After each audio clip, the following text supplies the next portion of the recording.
आज का हमारा टॉपिक है एनालॉमस सेकेंडरी ग्रोथ। इस एनालॉमस सेकेंडरी ग्रोथ के अंदर जो सेकेंडरी ग्रोथ की कुछ खास सामान्य विशेषताएं होती है, जैसे वैस्कुलर कैम्बियम के द्वारा आउटर रीजन में सेकेंडरी फ्लोएम और इनर रीजन्स के अंदर सेकेंडरी जाइलम का निर्माण करना, ये एक जनरल कैरेक्टर है। इसी तरह इंटरफेसिकुलर कैम्बियम के द्वारा फ्लोएम और जाइलम के बीच में इसका पाया जाना, इंटरफेसिकुलर कैम्बियम प्लेट्स का इंट्राफेसिकुलर कैम्बियम की प्लेट्स के लेवल में प्रेजेंट होना, वैस्कुलर कैम्बियम में केवल एक ही रिंग का होना, इसके अलावा स्टील के आउटर रीजन में केवल कॉर्क कैम्बियम का बनना, वहाँ पर वैस्कुलर कैम्बियम किसी प्रकार नहीं पाया जाता।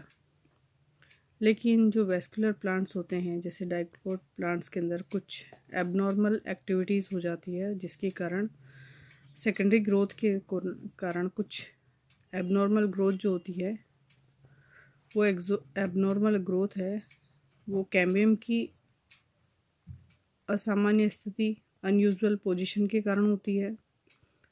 दूसरी ये जो कैम्बियम की जो एबनॉर्मल फंक्शनिंग या कार्य के कारण उत्पन्न होती है। तीसरा है वैस्कुलर कैम्बियम में एक से अधिक जो रिंग्स फॉर्मेशन होता है, उसके कारण ये सेकेंडरी ग्रोथ में एबनॉर्मलिटी पाई जाती है। चौथा कारण होता है कि जो स्टीलर रीजन्स के बाहर है वैस्कुलर कैम्बियम, ये एक्स्ट्रा स्टीलर कैम्बियम का फॉर्मेशन करने लगता है। और चौथा रीजन्स आता है इसके अंदर, पांचवा, फॉर्मेशन ऑफ इंटरजाइलरी कॉर्क। इस प्रकार यहाँ पर सेकेंडरी ग्रोथ के अंदर कैम्बियम की पोजीशन के कारण अलग अलग की वेरिएशंस हमें देखने को मिलती है। Secondary growth, abnormal secondary growth के कारण और उसकी उपयोगिता। किसी भी वस्तु का जो निर्माण होता है वो बिना किसी कारण के नहीं होता है। इस एबनॉर्मल सेकेंडरी ग्रोथ का जो यूज़ होता है, उस सेकेंडरी ग्रोथ का यूज़ वैस्कुलर प्लांट्स के अंदर, जो कि बहुवर्षीय शाकीय प्लांट्स जैसे वल्लरी, बेल और जो जितनी भी कंठ लताएँ हैं, इनके अंदर इन सेकेंडरी टिश्यूज़ के कारण, सेकेंडरी ग्रोथ के कारण पेरेन्काइमा सेल्स और फ्लोएम सेल्स बहुत ज़्यादा मात्रा में बनती है, और ये कोमल टिश्यूज़ को सपोर्ट प्रदान करती है, जिससे कि जो इन प्लांट्स के अंदर इन पौधों को आगे बढ़ने में और सामर्थ्यता प्रदान करने में सहायता प्रदान करता है। असंगत या एबनॉर्मल सेकेंडरी ग्रोथ के कारण ही जो इन कोमल टिश्यूज़ में स्टॉक एब्जॉर्बर का कार्य करते हैं, यानी कि जो घात होता है आंधी तूफान से उत्पन्न होने वाला, वो उसको सहन करने की क्षमता रखते हैं और इसे इन प्लांट्स को ये टूटने से बचाते हैं। इस प्रकार यह द्वितीय ग्रोथ के कारण ये प्लांट्स के अंदर इकोलॉजिकल एडेप्टेशंस के रूप में डेवलप हो जाती है। एबनॉर्मल सेकेंडरी ग्रोथ के प्रमुख कारणों में से एक कारण कैम्बियम की पोजीशन होती है, लेकिन यहाँ पर जब कैम्बियम बहुत ज़्यादा एक्टिव हो जाता है, जिसके कारण फ्लोएम और जाइलम टिश्यूज़ जो है वो पेरेन्काइमा और स्टोरेज टिश्यूज़ के अंदर कन्वर्ट हो जाते हैं।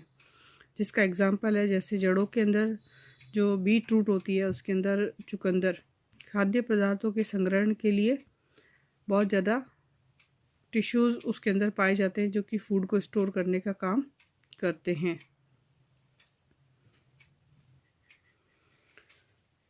सेकेंडरी ग्रोथ के प्रकार के अंदर सबसे पहले हम यहाँ पर कैम्बियम की एबनॉर्मल कंडीशंस के बारे में देखेंगे। सेकेंडरी ग्रोथ जो स्टेम के अंदर पाई जाती है, उसमें इस सेकेंडरी ग्रोथ के एबनॉर्मल सेकेंडरी ग्रोथ का जो रीजंस है उसमें सबसे पहला है कैम्बियम का वलियों और कंटकों में डिवाइड हो जाना, यानी cambium raised into folds and ridges.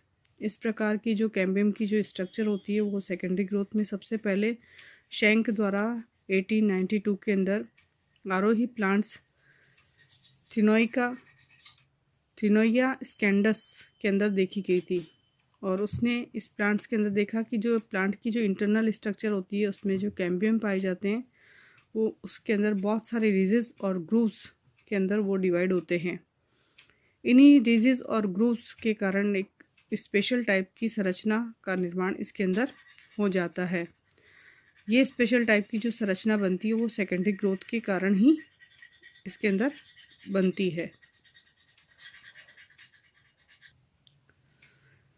इसी प्रकार यहाँ पर जो कैम्बियम की अलग अलग प्लेट्स का जो फॉर्मेशन होता है, formation of separating strips of cambium, जैसे एग्जांपल है स्पेंडेसी फैमिली में दो जो वलरी प्लांट्स होते हैं जिसे सेरेजानिया और पालिनिया, इसके स्टील के अंदर वेस्कुलर बंडल्स जो होते हैं वो अलग अलग ग्रुप्स के अंदर डिवाइड हो जाते हैं और प्रत्येक वेस्कुलर ग्रुप्स या बंडल्स की स्वयं की खुद की कैम्बियम प्लेट्स डेवलप हो जाती है।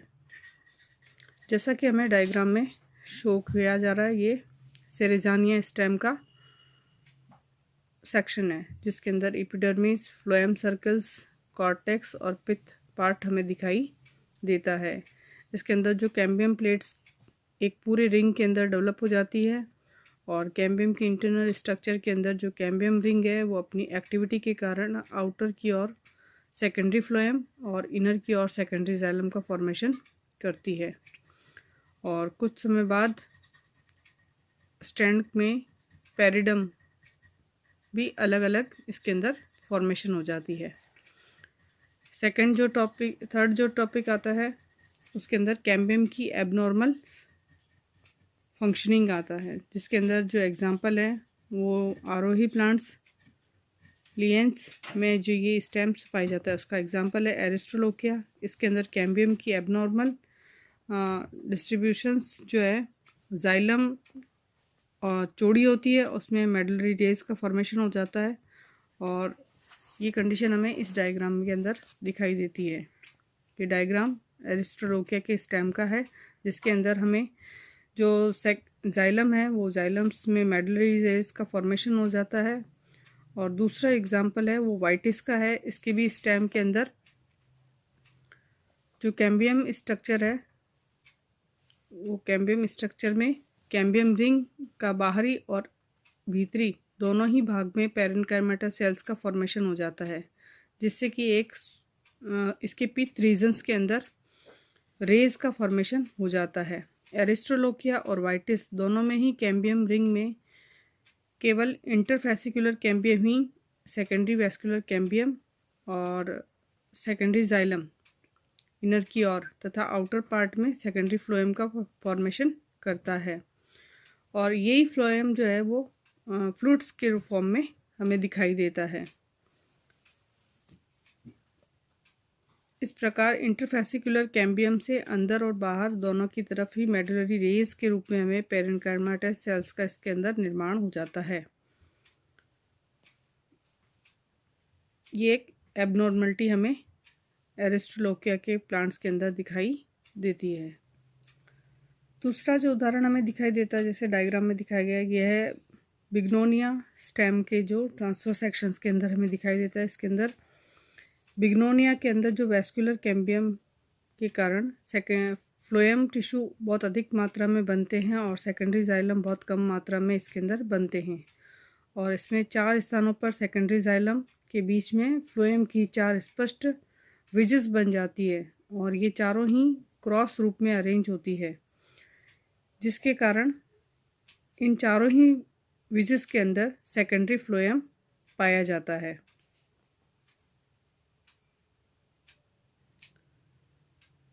कैम्बियम के डिवीज़न में ही तीसरे पार्ट इसका अंदर आता है कैम्बियम की उत्तरोत्तर वृद्धि और असंगत secondary growth, successive ring of cambium, जिसके अंदर हमें देखने को मिलता है कि जो जैसे बोराविया है, बोरेविया है, इसके डायग्राम के अंदर हमें देखने को मिलता है कि जो सेकेंडरी प्लांट्स है, जैसे अबेरंथस है, बोराविया है, बोगनविलिया है, चिनोपोडियम है, इसके अंदर और मिराबिलिस है, इसके अंदर जो वेस्कुलर कैम्बियम रिंग्स है उसका फॉर्मेशन होता है। और ये रिंग जो होती है वो थोड़े समय के लिए ही एक्टिव होती है और बाद में ये थोड़ी निष्क्रिय हो जाती है, और इसकी वजह से बाहर की ओर दूसरी कैम्बियम रिंग का फॉर्मेशन होने लगता है। और कैम्बियम रिंग की जो एक्स्ट्रा स्टीलर या बाह्य रंभी कैम्बियम भी इसको कहते हैं, ये एक एबनॉर्मल पोजीशन हमें देखने को मिलती है जो कि बोरेविया के अंदर हमें देखने को मिलती है।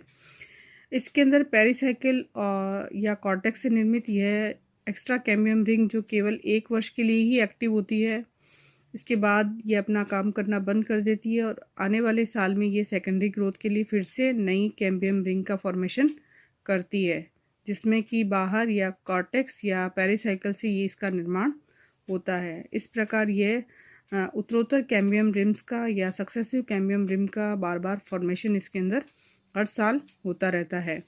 इस प्रकार कॉर्टेक्स या पेरिसाइकिल से कैम्बियम रिम का बनना भी एक एबनॉर्मल पोजीशन को हमें दर्शाता है। इसके अतिरिक्त कैम्बियम रिम का केवल थोड़े समय के लिए एक्टिव रहना भी इसकी एबनॉर्मल फंक्शंस को हमें यहाँ पर प्रेजेंट करता है या हमें इस फंक्शंस को यहाँ पर दर्शाता है। बोरेविया के स्टेम में एबनॉर्मल सेकेंडरी ग्रोथ के लिए जो वेस्कुलर कैम्बियम की एक्टिविटी कुछ समय बाद समाप्त हो जाती है, तो सेकेंडरी ग्रोथ में के कैम्बियम के जो बाहर की और पेरिसाइकिल से एक नई एक्स्ट्रा रिंग डेवलप हो जाती है जो पहले वाले कैम्बियम रिंग के समान ही अल्टरनेट फॉर्म में वेस्कुलर टिश्यूज़ और कनेक्टिव टिश्यूज़ का फॉर्मेशन करती है। इसके निष्क्रिय होने के बाद प्रतिवर्ष नई अतिरिक्त एक्स्ट्रा कैम्बियम रिंग बोरेविया के मैच्योर स्टेम में हमें देखने को मिलती है। लगभग 5 से लेकर 7 कैम्बियम रिंग्स हमें इस तरह से हमें यहाँ डायग्राम के अंदर देखने को मिल जाती है। इसके अलावा जो बोरेविया के तने में है, जो पित्त के अंदर 2 वेस्कुलर बंडल्स की प्रेजेंस भी इसके अंदर एक एबनॉर्मल कंडीशन है। दूसरा है कि इसके अंदर सेकेंडरी ग्रोथ में कैम्बियम की जो रिंग्स का फॉर्मेशन होता है, ये भी एक इसका स्पेशल कैरेक्टर्स हमें यहाँ पर देखने को मिलता है।